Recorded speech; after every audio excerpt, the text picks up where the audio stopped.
नमस्कार दोस्तों, मैं पूर्व सैनिक कपिल फौजी। आप मेरे को देख रहे हो कपिल फौजी यूट्यूब चैनल पे। 17 मांगे पूर्व सैनिकों की, न्याय की, समानता की, स्वाभिमान की, आत्मसम्मान की, जिनके लिए 28 लाख पूर्व सैनिकों की कमेटी, सबका सैनिक संघर्ष कमेटी पिछले 16 सालों से संघर्ष कर रही है। और क्या क्या संघर्ष किए हैं ये बताने की जरूरत नहीं है। आज हम सिर्फ उन 17 मांगों के बारे में बात करेंगे, क्योंकि अब फिलहाल पूर्व सैनिकों के जो फोन कॉल आने शुरू हो गए, प्रतिदिन 30 से 40 फोन, अलग अलग मैसेज, बहुत सारे, कि हमारी मांगे, हमारे को न्याय, हमारे को समानता कब मिलेगी। कपिल भाई,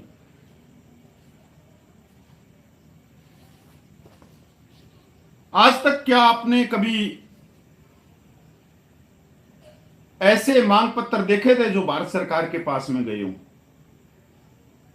कि भारत सरकार की नीति यह है कि जिस तरह से मेडिकल में ग्लूकोज टंगा रहता है और उसमें से एक नलकी निकाल के और दूसरे के हाथ में ग्लूकोज चढ़ाया जाता है, उसी तरह से ये जो सिपाही है, पूर्व सैनिक है, ये तो टांग दिया ग्लूकोज की जगह, और यहां पे इसके हाथ में नलकी लगा के जो इसके हक, न्याय, समानता, जो इसके जायज अधिकार मिलते हैं, वो दूसरे वर्ग को चढ़ा दिए। क्या कभी आपने देखा ऐसा? पूर्व सैनिकों की दूसरा कार्टून, 2 गिलास रखे हैं। एक ये छोटा सा गिलास है जिसके अंदर बहुत सारी नलियां लगी हुई हैं, और ये 97% पूर्व जवान जेसीयूज हैं, और सब अपने अधिकारों को, अपने न्याय को इसमें से खींच रहे हैं। और यहां पर केंद्र ने एक बड़ा गिलास रख दिया, और इस गिलास का आकार भी बहुत बड़ा है इस गिलास से, और यह गिलास पूरा भरा हुआ है, और इस गिलास में सिर्फ एक नलकी लगी हुई है खींचने के लिए। यहां से आप देखोगे, यहां से इसने एक और नलकी जो 97% पूर्व जवान जेसीओ के लिए रखा था, इसमें भी डाल ली एक नलकी, और इसको भी खींच दिया। ऐसा ही कुछ ओआरओपी, मिलिट्री सर्विस पे, 7 पे कमीशन, डिसेबिलिटी पेंशन में हुआ। यह कार्टून है, और संविधान का आर्टिकल 19 ये कहता है कि किसी भी तरह से आप अपनी न्याय की बात संविधान के दायरे में बोल के, लिख के, कार्टून बना के आप रख सकते हो।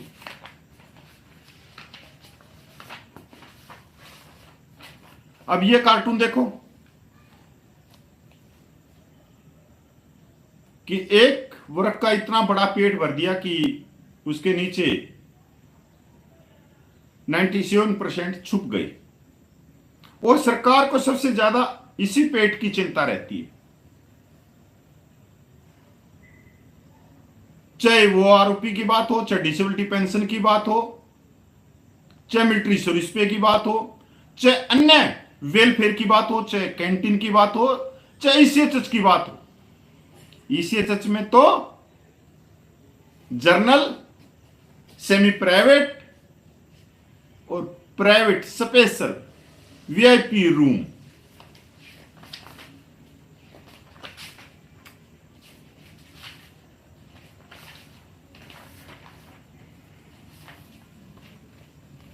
ये भारत सरकार के पास में मांग पत्र पिछले 16 सालों से सबका कमेटी भेज रही। ये जवान जो ऊपर हैं, ये 62, 65, 71 करीगल अनेकों ऑपरेशनों में सलूट दे के और जंग की तरफ जा रहे हैं, और ऊपर से सलूट ले भी रहे हैं। जब ये जंग से वापस आते हैं तो बहुत सारे सैनिकों का पार्थिव शरीर इनके कंधों पे होता है।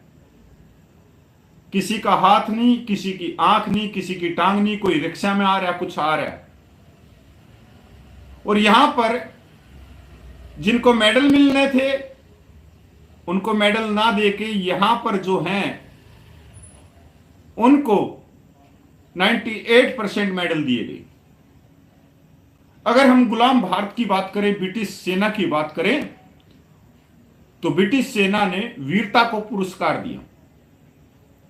38 विक्टोरिया और जॉर्ज क्रॉस मिले, वो सबसे ज्यादा इनको मिले, इन जवानों को, जिन्होंने दुश्मन के सामने अपनी छातियां रख दी। अब जो 17 जवानों की जायज मांगे हैं संविधान के दायरे में, समानता की, न्याय की, आत्मसम्मान की, जो भारत सरकार तक पहुंचा रहे हैं लगातार 16 सालों से। सबसे पहली मांग है अंग्रेजों के जमाने के बने आर्मी रूल को रद्दी की टोकरी में डाल के, और 75 साल हो गए देश की आजादी को मिले भी, अभी फिलहाल जो सीआरपीसी थी 1800 की, वो भी कैंसिल करके 3 नए कानून लेके आए। तो आज जो भारत देश है वो 21वीं सदी में, और 2024 का साल चल रहा है, तो आज हमारे देश में इतने पढ़े लिखे और बुद्धिजीव, इतने बड़े बड़े प्रोफेसर, माननीय जज साहब हैं, जो संयुक्त राष्ट्र के अंदर जो न्यायालय होता है उसके पद तक बैठे हैं। तो क्या आज भारतीय सेना अधिनियम हम नहीं बना सकते? तो बनाना चाहिए, पहली मांग। दूसरी मांग, विधवा पेंशन। ऐसा क्यों है कि कोई पूर्व सैनिक 80-90 साल तक जिए, 100 साल तक जिए, 110 साल तक जिए, उसको पेंशन मिलेगी उसके लास्ट वेतन का 50%। अगर कोई पूर्व सैनिक खुदा ना खास्ता कोई एक्सीडेंट में उसकी मृत्यु हो गई 40 साल की उम्र में, 35 साल की उम्र में, तो उसकी सैनिक विधवा को सिर्फ 7 साल स्पेशल पेंशन मिलेगी। 7 साल के बाद में उसकी पेंशन 30% हो जाएगी। ऐसा क्यों? ये तो भारत सरकार बताए। ये मांग दूसरी। तीसरी मांग, मिलिट्री सर्विस पे। वो सेना जीवन की कठिनाइयों के लिए मिलती है। एक तरह से जो हम 6 मीटर कपड़ा पहन के ग्लेशियर से लेकर रेगिस्तान तक और देश की सबसे बड़ी सीमाओं पर अपनी छाती लगा के रखते हैं, ये उसका अलाउंस है मिलिट्री सर्विस पे। ये किसी टीचर को, किसी पीटीआई को, किसी पुलिस ऑफिसर को, या पुलिस के सिपाही को, या किसी बिजली बोर्ड के कर्मचारी को, पीडब्ल्यूडी के कर्मचारी को, या रोडवेज के कर्मचारी को तो नहीं मिल सकता, क्योंकि इसका नाम ही मिलिट्री सर्विस पे, मतलब जो मिलिट्री की सर्विस कर रहे हैं। यहां पर एक मेजर जनरल साहब ने बोला, सतवीर साहब ने, कि ऊपर कर दो मिलिट्री सर्विस पे को, पर बराबर मत करो। मैं उनसे पूछना चाहता हूं, उन्होंने ऐसा क्यों बोला? उन्होंने कहा कि जो सीओ है, जो कमांडिंग ऑफिसर, उसकी धड़कनें ऊपर नीचे रहती है क्योंकि वो कमांड करते हैं। तो श्रीमान जी मेरी बात सुन लीजिए आप कान खोल के। एक लैंस नायक भी कमांडर होता है, आरएल का, एलएमजी का। एक नायक भी कमांडर होता है, और एक हौलदार तो प्लाटून हौलदार होता है, और एक जेसीओ साहिबान प्लाटून कमांडर होता है। और सीनियर जेसूस पूरी कंपनी, और सूबेदार मेजर पूरी यूनिट का होता है। अब क्या है, सैन्य मॉडलों पे क्या है कि डंडा लेके इधर से उधर उठा दिया, इधर से उधर उठा दिया, जबकि भारत की जो भौगोलिक स्थिति है वो बिल्कुल अलग है। जो हम ग्राउंड पे देखते हैं लड़ाइयों में, वो ग्राउंड पे नहीं होता। वहां अपनी बुद्धि के हिसाब से लड़ाइयां लड़नी पड़ती है, चाहे वो एक लैसनायक हो, चाहे एक हौलदार हो, चाहे एक जेसो साहिबान हो, क्योंकि वो कमांडर है। और पोस्टों पे कौन कमांडर रहता है? जिस लैसनायक के नीचे, जिस नायक के नीचे, जिस हौलदार के नीचे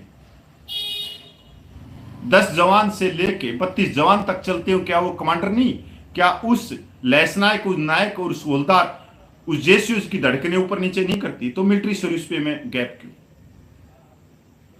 डिसेबिलिटी पेंशन ये हक है। ये बाबा भीमराव अंबेडकर का 26 जनवरी 1950 का संविधान कहता है। ये आर्टिकल 14 से लेके 21 तक हमारे को अधिकार देते हैं समानता का। जब दुश्मन की गोली एक, दुश्मन का बारूद एक, दुश्मन की तोप एक, दुश्मन एक, और घायल होने वाले हम, हाथ पैर देने वाले हम, तो एक जवान के साथ में इतना बड़ा भेदभाव कैसे? ऐसा तो अंग्रेजों ने भी नहीं कराया था कि एक जो जवान है, सिपाही से सूबेदार, उसको नॉर्मल पेंशन से लेके बैटल कैजुअलिटी पेंशन 5500 रुपये से लेके 18,000 रुपये, 50%। अरे अंक की कीमत तो एक ही दी है भगवान ने, किसी को 4 हाथ दे के नहीं बेचे, और किसी की आंखें ऐसी भी नहीं दी जो सूर्य के सामने खड़ा होकर सूर्य को ताक सके, या सूर्य के अंदर उसकी आंखें चली जाए। सबको भगवान ने एक सा शरीर दिया, प्रभु परमात्मा ने। इन्हीं हाथों से बड़े भी खाते हैं, अडानी है, अंबानी है, और इन्हीं हाथों से जो फुटपाथ पे बैठा गरीब है वो भी खाता है, भिखारी भी खाता है। पर ये भेदभाव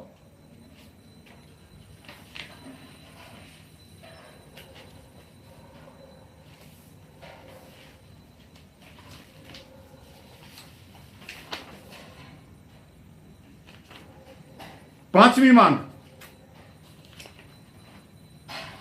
सर्विस पेंशन, ओआरओपी। जिनके लिए ओआरओपी लाई गई, जो कम उम्र में रिटायरमेंट हो जाते हैं, क्योंकि भारतीय सेना को नौजवान रखना, उनको तो बाहर कर दिया। अब लागू किसके लिए कर दी? जो 60 साल से ऊपर नौकरी करते हैं। आज के दिन ओआरओपी का मतलब है ऑफिसर रैंक, ऑफिसर पेंशन। इसके ऊपर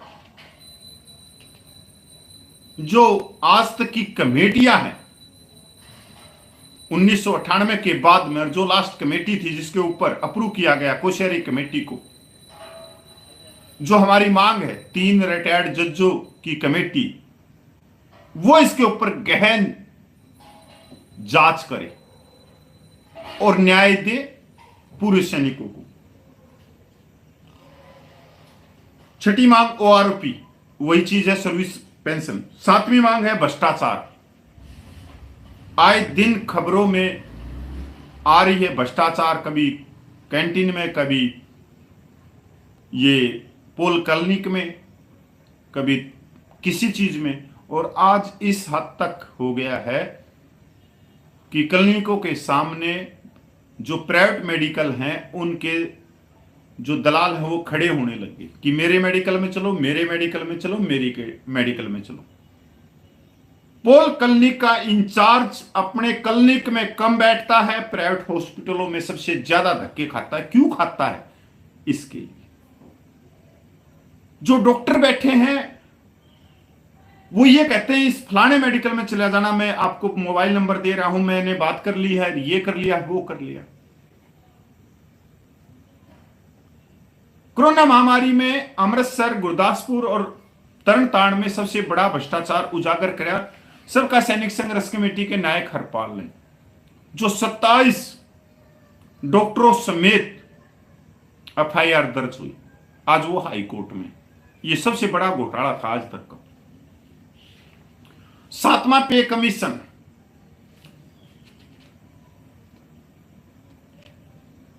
पूर्व सैनिकों को 2.57, सर्विस पर्सन वाले जो सिविल के अधिकारी थे उनको 2.81। ये आज तक इस चीज ने भी इतिहास रचा है, ऐसा आज तक के 75 सालों में किसी भी सरकार ने नहीं किया। सीएसडी कैंटीन का प्रॉफिट, जो सीएसडी से सामान खरीदते हैं 97% उसमें पूर्व जवान जैसी होती है। अगर हम मीडिया की रिपोर्ट से देखें तो जो सीएसडी के अंदर है वो फॉर्च्यूनर और रिलायंस के जो बड़े बड़े मॉल होते हैं उनसे ज्यादा की बिक्री यहां पे होती है और उनसे ज्यादा का बेनिफिट यहां पे होता है, हजारों करोड़ों का। अब यह हजारों करोड़ रुपया कहां जाता है? यह चला जाता है मैसों के अंदर, सिगरेट में, पानी में, इन चीजों में। जबकि हमारी मांग है कि ये जो सीएसडी का बेनिफिट है ये पूर्व सैनिकों के लिए लगना चाहिए। इससे बड़े बड़े विश्वविद्यालय बनाने चाहिए, बड़े बड़े मेडिकल बनाने चाहिए पूर्व सैनिकों के लिए, तो ऑटोमेटिक ये पैसा पूर्व सैनिकों के भले में लगेगा। पर नहीं, सरकार भी आंख बंद करके सो रही है कि हजारों करोड़ रुपए का ये क्या चल रहा है सालों से।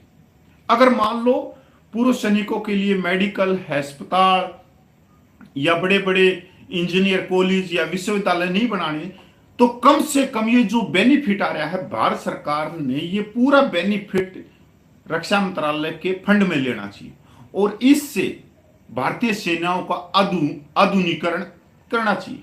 बड़े बड़े हथियार हैं, बहुत सारी चीजें हैं जिससे पूर्व सैनिकों का भी योगदान हो जाए भारतीय सेनाओं को शक्तिशाली बनाने का। पर इसमें भी सो रही है, जो खा रहे हैं 3% ही खा रहे हैं।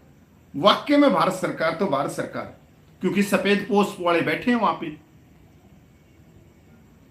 2 दिन कोई विधायक बन जाओ, कोई एमपी बन जाओ, उसकी पेंशन हो जाती है, और कोई 8 बार बन गया तो 8 बार की पेंशन हो जाती है। तो भाई बटमैन सिस्टम, इंडिया टुडे की रिपोर्ट है, बहुत सारी रिपोर्टें, प्रति साल तीनों सेनाओं में 200 से लेकर 250 जवान आत्महत्या करते हैं। वो लड़ाकू जवान जिनके लिए भारत सरकार ने करोड़ों रुपए खर्च किया। पर बटमैन सिस्टम के नाम बदली कर करके जब से देश आजाद हुआ है, क्योंकि अंग्रेजों के जमाने की ये प्रथा है, अर्दली, फिर कभी साय, कभी बड्डी पियर, कभी दोस्त के नाम से इसको चालू किया हुआ। आज तक भारत सरकार इसके ऊपर कानून नहीं बना सकी, आत्महत्याएं बढ़ रही हैं। अगर भारत सरकार इस पे कमेटी की रिपोर्ट मांगती है तो जो शोषण करने वाले हैं वही कमेटी रिपोर्ट देती है।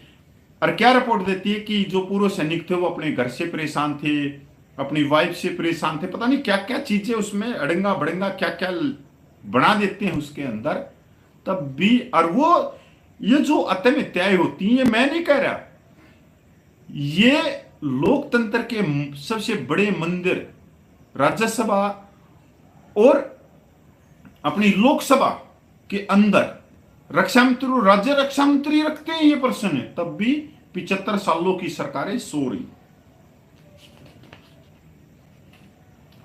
सिक्योरिटी एजेंसियों के लाइसेंस एक वर्ग को मिलती, जवानों को, जेएसएचओ को एक सर्टिफिकेट दिया जाता। आप लोगों ने देखा हुआ रिटायरमेंट जब हम आते हैं कि ये किस नौकरी के लिए काबिल है, गार्ड के लिए। क्यों भाई, सिक्योरिटी एजेंसी हम क्यों नहीं चला सकते? 15 साल का एक्सपीरियंस हो गया हमारा, और जेसीओ रैंक का तो 32 साल हो गया, वो सिक्योरिटी एजेंसी क्यों नहीं चला सकती? और जबकि सिक्योरिटी एजेंसी किनको मिलती है आप सबको भली बात ही मालूम है, वो घर पे ही रहते हैं। और सिक्योरिटी एजेंसी को चलाते कौन है? उनकी सिक्योरिटी एजेंसी को सुपरवाइजर बन के हमारे पूर्व सिपाही से लेके जेसू साहिबान तक, पर उनको लाइसेंस नहीं मिलता। पर हां, स्टेट से हम लाइसेंस ले सकते हैं, पर वहां से नहीं मिलता। हम स्टेट से तो ले लेते हैं, पुलिस विभाग से हम एप्लीकेशन लगाते हैं, मिल जाता है। मेडलों के अंदर बंदरबाट। 13वां पॉइंट है 1962-71 के जंगी कैदी, जिनकी खबरें आए दिन अखबार में भी आती रहती। कोई पाकिस्तान की जेल से कोई लेटर बना के भेज देता है। अब तो बहुत ही कम बचे होंगे, क्योंकि आप लोगों ने मालूम है कि पाकिस्तान किस तरह से उन सैनिकों का क्या किया होगा, खाना नहीं दिया होगा, कितनी यातनाएं दी होंगी। पर अगर आप गूगल करोगे तो आपको पिछले 30-35 सालों की खबर मिलेंगी कि कब कब किस किस व्यक्ति ने लेटर लिखा हो पाकिस्तान की जेलों से। जो हमारे मछुआरे हैं उनको गिरफ्तार कर लेते हैं पाकिस्तान वाले, उनके थ्रू उन्होंने मैसेज भेजा। या वहां के जो जेल के कर्मचारी हैं, जो अच्छे हैं, उनके थ्रू कोई चिट्ठी लिख के उनकी जेब में डाल दी। पर भारत सरकार ने आज तक उनका ख्याल नहीं रखा कि क्या है क्या नहीं। यहां तक कभी संयुक्त राष्ट्र में भी नहीं गई। एजीआई का फंड है, एजीआई का फंड का भी ये है कि कोई भी एजीआई का अध्यक्ष बनता है, 2019 में हजारों करोड़ों रुपया शेयर मार्केट में लगा दिया। और दूसरी तरफ जो डिसेबल सोल्जर हैं उनका बंद कर दिया। भाई एजीआई का फंड को शेयर मार्केट में लगाने की क्या जरूरत है, पर सरकार यहां भी खामोश है। अब किसने लगाया, कैसे लगाया, कहां कहां इसका यूज हो रहा है, इसके ऊपर कोई नियम ही नहीं। और तीनों सेनाओं में अलग अलग नाम से ही ये रिजर्व पेंशनर, वो रिजर्व पेंशनर जिन्होंने 62, 65, 71 की लड़ाइयां लड़ी और आज बहुत ही कम मिल रहे होंगे, बहुत ही कम जिंदा होंगे। आज तक ना तो उनको सम्मान मिल सके। अगर उनकी पेंशन की बात करें तो मिनिमम 9,000 रुपये, और जिन्होंने कोई जंग नहीं लड़ी उनकी पेंशन 20-20 हजार रुपये, 2.5 लाख रुपये। क्या उनको सम्मान नहीं मिलना चाहिए? ऑनरेडी रैंक की पेंशन जो सर्विस के दौरान मिल जाती तो ठीक, बाहर आने के बाद में मिलती है तो उसको ऑनरेडी का फायदा नहीं। ये कौन सा रूल है, मेरे समझ में नहीं आया। अब सैनिक भाइयों, सबका सैनिक संघर्ष कमेटी ने तो 13.5 महीने जंतर मंतर पे आंदोलन चला दिया, और 13.5 महीने के आंदोलन में जी से, जान से, तन से, मन से, धन से बहुत कष्ट है हमने, बहुत ज्यादा, जो हम कह नहीं सकते। एक तरफ तो भारत सरकार से अपनी मांगों के लिए हम संघर्ष कर रहे हैं, दूसरी तरफ हमारे ही जो भाई हैं, हमारे ही रैंक के, उन्होंने कोई हद नहीं छोड़ी। ठीक है, चोर कह सकते हैं, चंदा चोर कह सकते हैं, सारी चीजें कह सकते हैं, वो इंडिविजुअल को गालियां भी दे सकते हैं, पर यार हमारे परिवार ने उनका क्या बिगाड़ा? उन्होंने हमारी माता बहनें को, कुछ किसी को भी नहीं छोड़ा।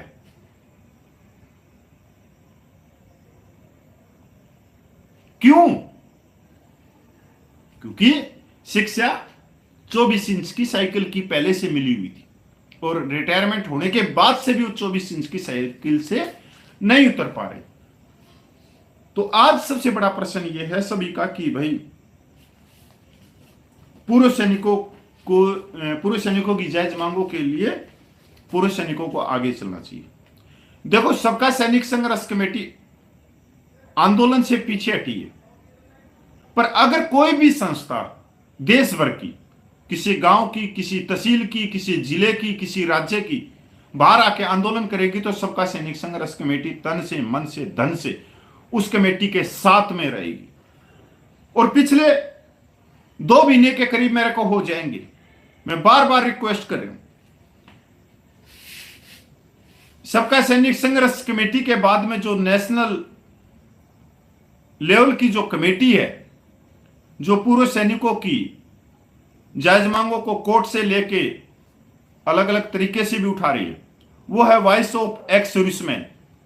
मैंने वॉइस ऑफ एक्स सर्विसमैन के पदाधिकारियों को हाथ जोड़ के कहा कि आप आंदोलन की घोषणा करो, हम आपके साथ में। और 20 फरवरी 2023 को जब आंदोलन चला था, सबसे पहले मैसेज इन्हीं को दिया गया था।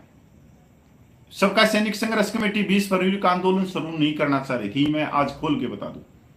पहले इन्हीं को मौका दिया गया था, पर ये नहीं आए। पर आज हमारे को उम्मीद है कि आ सकती। इसके बाद में जयपुर लीग के अध्यक्ष हैं सूबेदार अर्जुन सिंह राठौड़, जो 25 साल से एक संस्था पे बैठे हुए।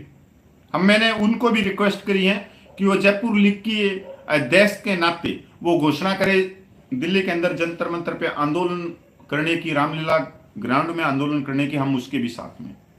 इसके बाद में जो स्वघोषित कहते हैं कि इंडियन वेटरन ऑर्गेनाइजेशन जो 2 साल पहले बनी है, जिनके सम्मानित से अध्यक्ष हैं सूबेदार जोगेंद्र सेंगर जी, मैंने इनको भी हाथ जोड़ के कहा कि आपके बार बार 13 महीने के आंदोलन पे आप उंगली उठा रहे थे कि अगर हम होते तो बेहतर कर देते।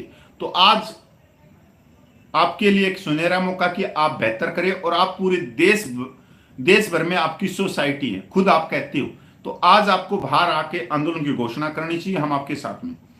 इसके बाद में जो दूसरी कमेटी है, मैं उनको एक छोटा छोटा वीडियो भी बना के मैं उनको निवेदन भी करूंगा, प्रार्थना भी करूंगा और हाथ जोड़ के विनती भी करूंगा कि वो भी, अगर ये कमेटियां बाहर नहीं आती तो वो कमेटियां आके आंदोलन की घोषणा करें। मैं सबसे पहले करूंगा national ex serviceman coordination committee.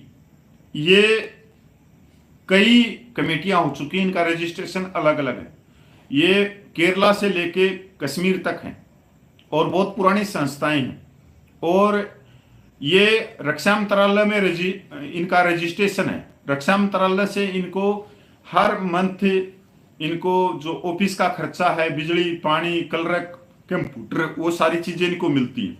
पर अगर हम देखें कि ये रक्षा मंत्रियों के साथ में तो मीटिंग करते हैं, पर पूर्व सैनिकों की जायज मांगों के लिए अभी तक इनका कोई दिला नहीं सके।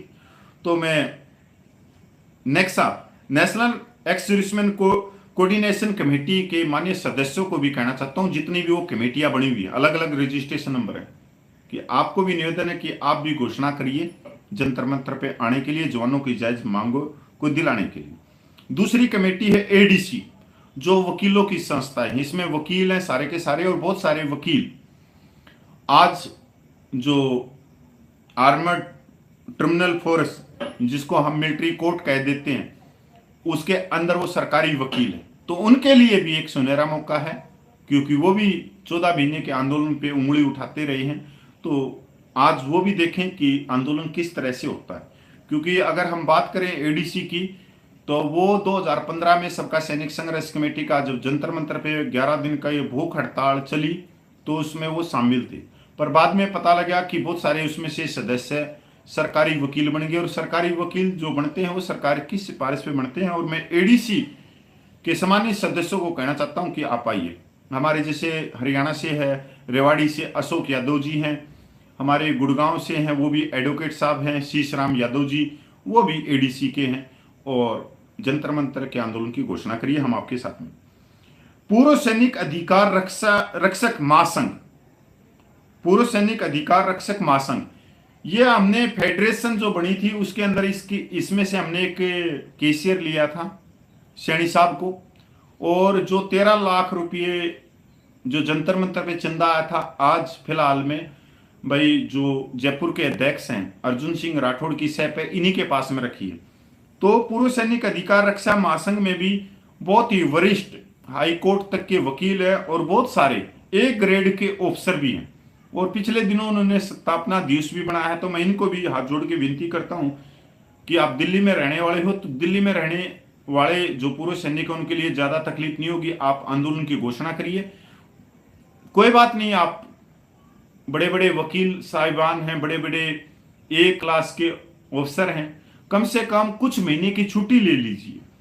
क्योंकि अगर आपने कमेटी बनाई तो कमेटी का मेन मकसद क्या है, आपने पूर्व सैनिकों को क्या बता के सदस्य दी कि आप अगर हमारी कमेटी में शामिल होगे तो हम आपको आपकी जायज मांगे दिलाएंगे। और सभी कमेटी यही शब्द कहती है, जो कोई भी कमेटी जो मैंने ऊपर नाम लिया। इसके बाद में वेटरन्स इंडिया दिल्ली के प्रधान है सुरेंद्र पहलवान जी, जिन्होंने अभी भी इलेक्शन भी लड़ा है लोकसभा का। और मैं बड़ा दुखी हूं कि उनका एक वीडियो भी मेरे सामने आया था और उनके जो वार्ड में वोट थी वो 96, पता नहीं 100 से ज़्यादा थी, पर उनको 9 वोट मिली। और उनके जो परिवार में थे, उनकी धर्म पत्नी थी, उन्होंने भी उसको वोट नहीं दिया। क्यों नहीं दिया भाई, वो तो घरेलू मामला में उसमें नहीं जाऊंगा, कि मतलब उनके परिवार ने भी एक तरह से उनको खारिज कर दिया। तो आज सुरेंद्र पहलवान जी को भी मैं हाथ जोड़ के रिक्वेस्ट करता हूं कि वो भी जंतर मंतर के ऊपर आंदोलन करने के लिए तैयार रहें। जब भी घोषणा करेंगे हम उनका साथ देंगे, तन से, मन से, धन से। इसके बाद में आता है एक मेजर जनरल के द्वारा पंजाब के अंदर संयुक्त मोर्चा जवान जेसीओ जो बनाया गया, उसके प्रधान है कैप्टन बड़ियाल साहब, बहुत ही बुजुर्ग है।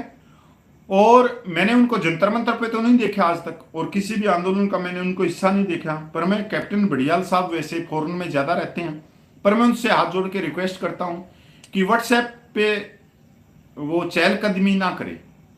व्हाट्सएप पे चहलकदमी करने से अच्छा है कि आप ग्राउंड पे कुछ चहलकदमी करें और अपनी पूरी जो आपकी कमेटी है उससे जल्द कोई मीटिंग करके, जिसके अंदर अवतार सिंह फक्कड़ जी हैं, वाहेगुरु जी साहब जी हैं, शमशेर अस्सी साहब जी हैं, और भी बहुत सारे सम्मानित सदस्य हैं, उनको सबको मिला के बैठ के और एक हुंकार भर दीजिए जंतर मंतर की। और विश्वास है हमारे को पंजाब के संयुक्त मोर्चा जो जिसके प्रधान है कैप्टन बड़ियाल साहब, वो हुंकार भरेंगे, क्योंकि वो जब हुंकार भरते हैं, जब अधिकार हमारे पास में आ जाते हैं। पर उन्होंने हुंकार नहीं भरी है आज तक, तो मैंने देखा नहीं, जब से वो पूर्व सैनिकों के प्रधान तो बने हुए हैं पर हुंकार नहीं भरे। पर मैं अब उम्मीद करता हूं ये हुंकार भरेंगे। हरियाणा के स्वघोषित 17 जिलों के प्रधान है अत्तर सिंह दांगी जी, और उनके साथ में है कैप्टन सतवीर सिंह साहब जी, जिन्होंने खुद घोषित किया था कि हम 17 जिलों के प्रधान हैं। और जंतर मंतर पे आपने एक वाक्य भी देखा होगा, 29 मई 2023 को जब वहां पर बहुत सारी आप आमने सामने खड़े हो गए थे, मेरे गले को पकड़ लिया था, गोपाल कृष्णा था, औरों को पकड़ लिया था, तो ये कह रहे थे कि हम इस आंदोलन के नेता बने। तो उस समय तो सबका सैनिक संघर्ष कमेटी से आंदोलन को चला रहे थे। तो आज इनके लिए भी मौका है। 17 जिलों के प्रधान अत्तर सिंह दांगी और ऑनरेडी कैप्टन हमारे सतवीर सिंह साहब जी हैं, बहुत बड़े वकील हैं, बहुत बड़े वकील हैं। मतलब मैं तो उनको जेठ मलाने की तरह ही देखता हूं, क्योंकि मैं उनका बहुत ज्यादा सम्मान करता हूं। तो आज मैंने इनसे भी उम्मीद है कि ये भी तुरंत प्रभाव से कोई फैसला करके जंतर मंतर पे आंदोलन की घोषणा करेंगे आने वाले दिनों में। फिर इसके बाद में ex serviceman league, Indian ex serviceman league, जो भारतवर्ष में कश्मीर से लेकर कन्याकुमारी तक हर एक स्टेट में। और अगर हम इनकी बात करें, इनकी आर्थिक स्थिति की बात करें, तो इनके पास में अरबों खरबों रुपया, क्योंकि ये 1962 और 66 में फील्ड मार्शल कृपा जी ने बनाई थी, और इनके पास में खुद की संपत्ति है, ऑफिस है, सब कुछ है। और ये भी है, इसमें सबसे बड़ी बात यह है कि कश्मीर से लेकर कन्याकुमारी तक 99% इसके जो अध्यक्ष हैं जिला लेवल पे, वो सब के सब हमारे सूबेदार साहिबान हैं, ऑनरेडी हमारे लेफ्टिनेंट कैप्टन साहब हैं। मैंने इनको भी रिक्वेस्ट करूंगा, और आप लोगों से उम्मीद करता हूं कि आप लोग भी अगर इनसे जुड़े हुए तो इनको कहिए कि हमारे अधिकार अभी तक नहीं मिले, हमारे को न्याय नहीं मिला, हमारी समानता दूर नहीं हुई है। आप ऑफिस में बैठ के एसी चला के पंखे के नीचे बैठे रहते हो, कम से कम आज आप लोगों की जो संख्या बल है पूरे भारतवर्ष में है, और आर्थिक स्थिति भी आप लोगों की अच्छी है। अगर आप आज भी कोई घोषणा करोगे रामलीला ग्राउंड में अगले 1 महीने के लिए, तो मेरे को यकीन है कि ये बाई एयर भी अगर पैसा खर्च करें, जो इनके पास में हमारे पूर्व सैनिकों ने ही दिया सदस्य के नाम से, अगर उसको खर्चा कर दें थोड़ा सा, उसमें से सिर्फ 10% को भी, तो केरला से जो पूर्व सैनिक आएंगे, तमिलनाडु से आएंगे, उड़ीसा से आएंगे, असम से आएंगे, मणिपुर से, नागालैंड से आएंगे, कश्मीर से आएंगे, हरियाणा से जाएंगे, सब कोई गाड़ियों में नहीं जाएगा, बाई एयर जाएंगे। इतना पैसा, इतना अरबों खरबों में इनके पास में आज के दिन है। पर पूर्व सैनिकों के नाम से आज तक मैंने देखा है कि एक ही वर्ग की इसमें मांग उठी है, जो 97% जो इसका हिस्सा है, इसके सदस्य, उनकी मांग नहीं है, पर हो सकता आने वाले समय में ये मांग उठे। इसके बाद में हमारे हिमाचल के अंदर 2 फेडरेशन है पूर्व सैनिकों की। मैं इनसे भी विनती करता हूं, दोनों फेडरेशन को, अध्यक्षों को, कि वो भी घोषित कर सकते हैं जंतर मंतर के आंदोलन को, जवानों की जायज मांगों के लिए हुंकार वो भी भर सकते हैं। फिर इसके बाद में आते हैं हम राजनीतिक पार्टियों में। तो सबसे पहले मैं नाम लूंगा सैनिक विंग कांग्रेस का, इसके जो अध्यक्ष हैं वो ऑफिसर हैं। फिर मैं नाम लूंगा सैनिक विंग बीजेपी का, इसके भी जो अध्यक्ष हैं वो रिटायर्ड ऑफिसर हैं। फिर मैं सैनिक विंग अन्य राजनीतिक पार्टियों का, जो कश्मीर से लेकर कन्याकुमारी तक बैठी हुई, उनके भी जो अध्यक्ष हैं ऑफिसर, इनसे कोई उम्मीद मत रखना। ये अपने वर्ग की बात करते हैं और पूर्व सैनिकों को अपने अपने नेता के नीचे ले जाके बिठा देते हैं, दरी कुर्सी बिछवाते हैं, खुद स्टेज पे बैठ जाते हैं। बहुत मीठे बोलेंगे, ये कहेंगे हम भी किसान के मजदूर के बच्चे हैं, ये है वे, हमने एक प्लेट में खाया था, ये कराया था, वो कराया था, हमने नाच गाना कराया था, फलाना धकड़िए, बड़े मीठे शब्दों में भावनात्मक आपको हाईजैक कर लेते हैं। अरे बहुत भावनात्मक नहीं होना है, वैसे ये बात नहीं उठाएंगे आपकी। क्योंकि अगर बात करें हम अभी लोकसभा के अंदर जो इनका घोषणा पत्र निकला, तो बीजेपी ने तो पूर्व सैनिकों के लिए कोई बात ही नहीं बोली। कांग्रेस ने जो घोषणा पत्र में लिखा वो सिर्फ पे रिटायर्ड अफसरों के लिए लिख दिया, 97% के लिए नहीं लिखा कि अफसरों को ओआरओपी का ज्यादा से ज्यादा फायदा देंगे, एनएफयू देंगे, डिसेबिलिटी पेंशन से टैक्स हटाएंगे। जो 2.5 लाख से ज्यादा डिसेबिलिटी पेंशन लेते हैं, 2.5 लाख से 2.5 लाख डिसेबिलिटी पेंशन कोई जवान, कोई नायक, कोई हौलदार, कोई जेसीओ साहिबान जो रिटायर है वो नहीं लेता, तो सिर्फ ऑफिसर लेता है, उसको वे टैक्स फ्री करेंगे। तो कांग्रेस का भी चेहरा दिख गया था इस लोकसभा में पूरा का पूरा। तो सैनिक भाइयों, आपकी जो मांगे हैं वो जब पूरी होंगी, जब भारत सरकार तक वो पूछेंगे संविधान के दायरे में। और पूछेंगे कैसे? जब कोई भी संस्था देश की भारत सरकार तक पहुंचाने की कोशिश करे अपनी आवाज को संविधान के आर्टिकल 19 में। और इन संस्थाएं, जो ये संस्था का मैंने नाम लिया, तो हर एक संस्था का बायलॉज ये कहता है कि जब उन्होंने बायलॉज बनाई उसमें एक बात लिखी है कि हम पूर्व सैनिकों को न्याय दिलाएंगे, समानता दिलाएंगे, जो भेदभाव है उससे निजात दिलाएंगे और भारत सरकार तक अपनी बात पहुंचाएंगे। ये जितनी भी संस्थाएं हैं, जो भी इन्होंने बायलॉज बनाए, अपनी कमेटी के रूल रेगुलेशन बनाए, संविधान बनाया, पर ये जो कमेटियां हैं आज इनका कर्तव्य और नैतिक जिम्मेवारी है, अगर उन्होंने पूर्व सैनिकों को सदस्यता दी है, अपनी कमेटी में शामिल किया है, तो आगे बढ़कर वो जंतर मंतर पे आंदोलन करने की घोषणा करे। और सबका सैनिक संघर्ष कमेटी की तरफ से हम इनका समर्थन करेंगे और तन से, मन से, धन से इनका सहयोग करेंगे।